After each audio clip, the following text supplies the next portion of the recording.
मैं समझता हूं कि जगदम्बिका पाल जी को ने रिपोर्ट पढ़ी ही नहीं होगी, क्योंकि उनको मालूम ही नहीं है रिपोर्ट है क्या।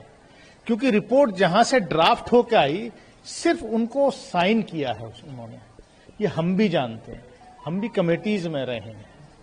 और जो भाजपा की इस सरकार की जो एक प्रक्रिया है, क्योंकि अगर वो डेमोक्रेटिक प्रक्रिया अपनाते तो जो विपक्ष के सांसद वहां अपना डिसेंट नोट दे रहे थे, उनकी बात तक नहीं सुनी गई।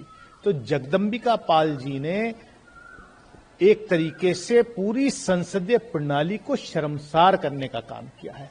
और वो आज ये बात कह रहे हैं, सुप्रीम कोर्ट तय करेगा, सारी चीज सामने है ऑनरेबल सुप्रीम कोर्ट। जब वो अपनी इस्तीफा की बात करते हैं और ये कहते हैं कि यह धार्मिक नहीं जबकि वैधानिक संस्था है वक्फ बोर्ड, इस पर आपका क्या नजरिया है? इस्तीफा तो उन्हें दे ही देना चाहिए, क्योंकि उन्होंने जो है संवैधानिक काम किया है। उनको मॉरल राइट नहीं है, लेकिन वो तो चेयर पे भी बैठते हैं, पैनल में भी हैं स्पीकर द्वारा।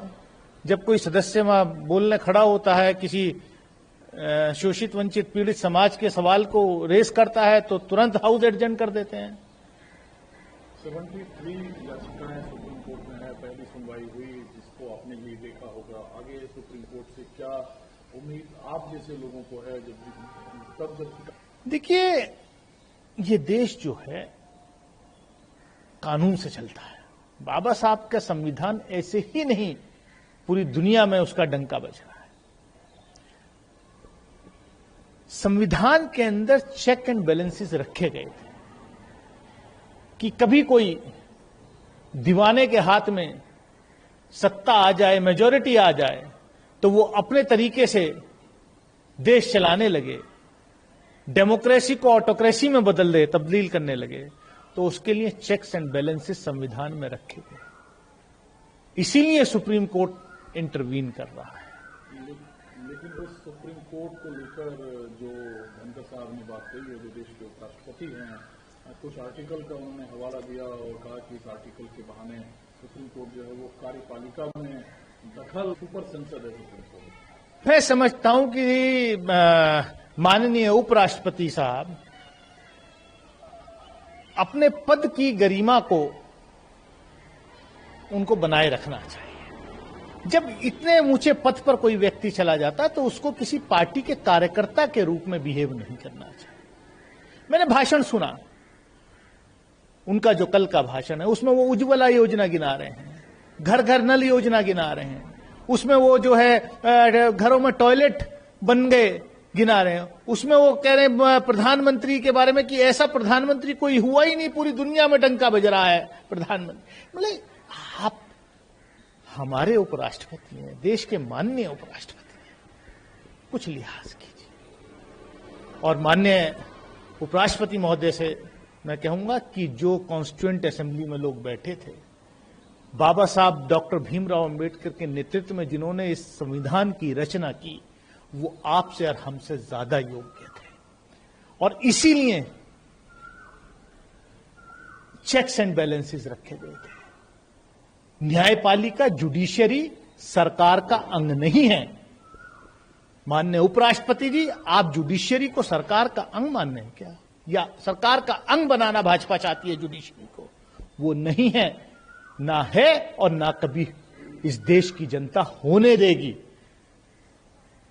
तमिलनाडु के सरकार के बिल्स के बारे में अगर सुप्रीम कोर्ट का कोई जजमेंट आया है, तो सुप्रीम कोर्ट ने अपने अधिकार का प्रयोग किया है। स्टेट गवर्नमेंट कोई कानून बनाती है, उस पे दिल्ली के इशारे पे, सरकार के इशारे पे गवर्नर उसके लेके बैठ जाए 2-2 साल, 3-3 साल, तो क्या जुडिशरी इंटरवीन नहीं करेगी? कल को मैं कहता हूं कि देश की संसद कोई कानून बनाती है और माननीय राष्ट्रपति जी जो है उसको लेकर के बैठ जाएं, ना साइन करें, तब क्या होगा?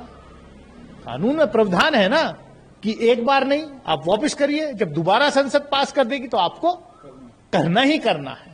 तो ऐसे ही स्टेट लेजिस्लेचर का मामला है।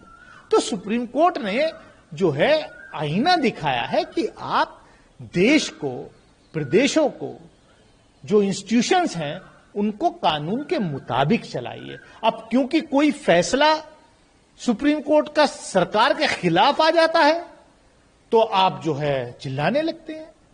भाई, सरकार सबसे बड़ी लिटिगेंट है सुप्रीम कोर्ट में, और आप चाहते हो सुप्रीम कोर्ट जो है सरकार का अंग बन जाए, आपके मुताबिक फैसला करे। ये नहीं हो सकता। लेकिन वो ये भी तो कह रहे हैं कि कानून से ऊपर ऐसा लगता है जिससे जज ने अपने आप को रखा है। जस्टिस वर्मा के घर में जो जली नोट मिले थे उस पर उन्होंने सवाल उठाया कि 7 दिनों पर जांच खुद की समिति बनाकर करना, जबकि जांच करना कार्यपालिका की जिम्मेदारी है।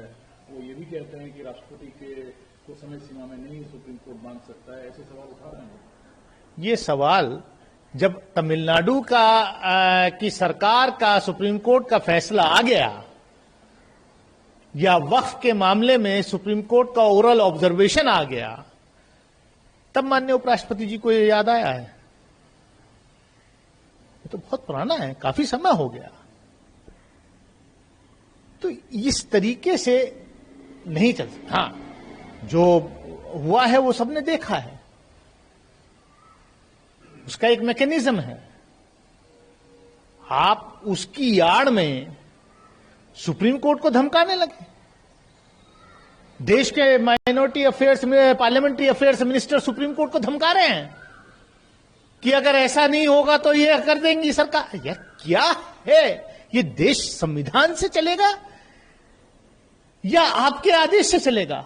अभी डेमोक्रेसी, आप डेमोक्रेसी को ऑटोक्रेसी में बदलना चाहते, जो इस देश की जनता नहीं होने देगी। बाबा साहब डॉक्टर भीमराव अंबेडकर के करोड़ों करोड़ों अनुयायी हैं इस देश में, जो भारतीय संविधान के साथ खिलवाड़ नहीं होने देंगे। अब मुर्शिदाबाद में जो हुआ वो तस्वीर किसी भी भारत के नागरिक के लिए चिंता की विषय है, जिसने अपनी जान गंवाई, जो घायल हुए, जो वहां उपद्रव मचा। आनंद बोस जो आचार्य दे रहा हूं, राज्य को भी, केंद्र को भी, और जांच के जरिए ये पता लगना चाहिए कि इसके पीछे कौन है। अच्छी बात है, होना चाहिए। मुर्शिदाबाद की घटना कंडेमेनेबल है। सिविलाइज सोसाइटी में हिंसा की कोई जगह नहीं। लेकिन मैं इतना ही कहूंगा कि आप ये दोहरे मापदंड आपको नहीं अपनाने चाहिए। जब इस तरीके की हिंसा, इस तरीके की हत्याएं, लिंचिंग्स देश के दूसरे राज्यों में होती हैं, दिल्ली जैसी जगह में हो जाती हैं, वहां भी आपको एक्टिव और प्रोएक्टिव होना चाहिए। ये नहीं कि सिर्फ विपक्ष की सरकार के दौरान कहीं कोई घटना हो जाती है तो आप उसको जो है राजनीतिक फायदा उठाने के लिए। अब आपकी पार्टी के नेता प्रमोद तिवारी हैं, वो कहते हैं कि अगर ये कहा जा रहा है कि बांग्लादेश मुर्शिदाबाद घटना के पीछे है, तो कंप्लीट फेल्योर है सेंट्रल गवर्नमेंट का कि वो अपनी जमीन की सुरक्षा को सुनिश्चित नहीं कर पाए। और अगर लॉ एंड ऑर्डर फेल्योर है तो राज्य सरकार नहीं करना चाहिए। दोनों सरकारें अपनी जिम्मेदारी निभाने में बंगाल में विफल रही। नहीं, हम तो कह रहे हैं इस बात को। जो लोग ये कह रहे हैं कि बांग्लादेश के घुसपैठियों ने आकर के ये किया, तो बॉर्डर की सुरक्षा करने का काम तो केंद्र सरकार का है। अब केंद्र सरकार हमारी पैरामिलिट्री फोर्सेस को ही जो है बैड लाइट में दिखा रही है कि जो बॉर्डर पे सुरक्षा करने के लिए लोग खड़े हैं, उनको ही आप बैड लाइट में दिखा रहे हैं कि वो सरहदों की रक्षा करने में कामयाब नहीं है। भाई, 11 साल से तो आप हुकूमत में हैं। कितने बांग्लादेशियों को आपने डिपोर्ट किया? जब बंगाल में चुनाव आता है तभी आपको बांग्लादेशी याद आते हैं, जब दिल्ली में चुनाव आता है तभी आपको रोहिंग्या याद आते हैं। देश का नौजवान, देश की जनता समझ चुकी है, अब इन झूठे नैरेटिव्स में आने वाली नहीं है। अब बांग्लादेश के कुछ अधिकारियों ने जब मुर्शिदाबाद की घटना पे टिप्पणी की तो विदेश मंत्रालय भारत सरकार ने सख्त ऐतराज जताया है कि अब अपने राष्ट्र में अल्पसंख्यकों के साथ हो रहे अपराध को छुपाने के लिए आप भारत का आंतरिक मामला है। बिल्कुल सही है, विदेश मंत्रालय ने बिल्कुल सही बयान दिया है। लेकिन ये कहीं ना कहीं हमारी विदेश नीति के फेलियर का एक एग्जाम्पल है कि आज जिन देशों का जन्म ही हमने कराया, श्रीमती इंदिरा गांधी की सरकार ने कराया, आज वो भी हमको आंख दिखा रहे हैं। तो ये कहीं ना कहीं पिछले 11 साल में जिस तरीके की विदेश नीति मोदी सरकार ने बनाई, उसका फेलियर है। तभी पड़ोसी मुल्क सारे, चाहे बांग्लादेश हो, चाहे नेपाल हो, चाहे मालदीव हो, चाहे श्रीलंका हो, कभी भी आपको आईना दिखा देते हैं। आप तो प्योर हिंदी पट्टी के रहने वाले हैं। महाराष्ट्र में प्राथमिक विद्यालय में हिंदी को अनिवार्य तीसरी भाषा के तौर पर रखने पर राज ठाकरे ने सवाल उठाया है कि मैं हिंदू हूं, हिंदी नहीं हूं, जबरन थोपने की कोशिश ना करें वरना बेवजह संघर्ष कर रहा होगा। देखिए, ये मिसकंसेप्शन है। भाजपा भाषाओं को धर्म के साथ जोड़ रही है। ऑनरेबल सुप्रीम कोर्ट का परसों एक जजमेंट आया है उर्दू को लेकर के कि आप उर्दू जो है वो इस्लाम धर्म की, मुसलमानों की भाषा नहीं है, वो इस देश में जन्मी भाषा है। ऐसे ही हिंदी है। हिंदी का हिंदू से क्या मतलब? हिंदवी से हिंदी बनी है। हिंदवी एक पर्शियन फारसी अल्फाज है। और हमारे जो उत्तर भारत में हिंदी बोली जाती है ये हिंदुस्तानी है। इसमें हिंदी, उर्दू, संस्कृत ये मिक्सचर है। भाषाएं जो हैं लोगों को जोड़ती हैं, लेकिन भाजपा और भाजपा की सरकार जो है भाषा के नाम पर लोगों को तोड़ने का, बांटने का काम कर रही है, जो नहीं करना चाहिए। National Herald